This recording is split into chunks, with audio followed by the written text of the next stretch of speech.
afternoon po mga idol. Ano po ngayon ito? Ito po. Aray ko. Mainit. Yan po. Panin. Nakapulit ng ulam. Ang gabi. Mga idol. Gabi po. Dito po. Tapos po ito pa. Mainit. Aray. Aray. Mainit. Nakakasya ko din ah. Yan mga idol. Paanong manok mga idol.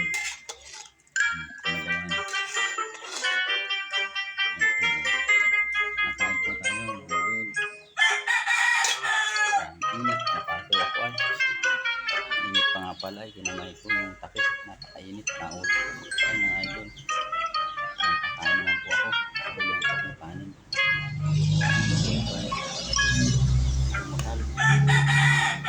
Almusal po mga idol. Tanghali na. Magandang umaga po. Umaga pa. Tanghali na pala. Magandang tanghali po sa atin pa. Kuha naman po ako nitong one. Parang manok.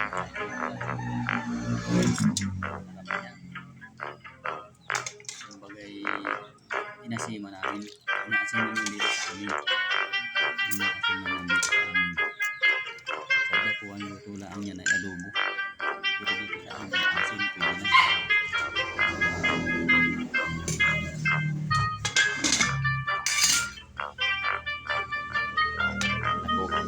Tapos po kuha ako ng gabi.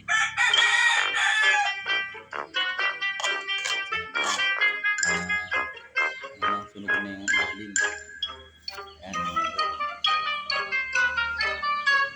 Sunog na yung ilalim. Yung masarap dyan ah. Ayun, kakain naman ako mga idol. Susubo na ako mga idol. Oh. Kain po tayo. Almusal.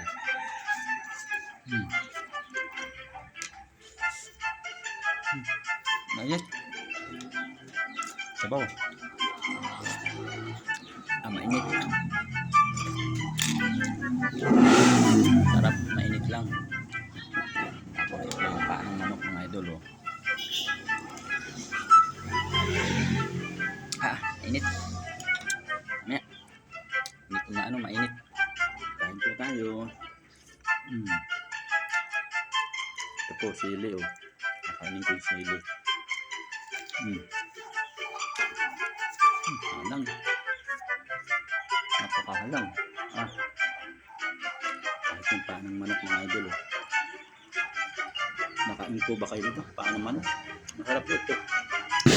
Masarap. Inasimang paanong manok mga idol. Masarap. Mag-testing kayo mag-asin yan. Paanong manok. Pasiman nyo, masarap po yan. Masarap ng higop po. Ano? Inasimang paanong manok. Masarap yan mga idol. Pag nasubukan nyo mag-asim ng paanong manok, sabihin nyo masarap yan. Ginawa. Mga idol. Sarap ng adidas ng manok. Kain po tayo. Buhay-buhay. Almusal po pala ang. Salamat po mga idol at magandang araw po ulit. At po tayo.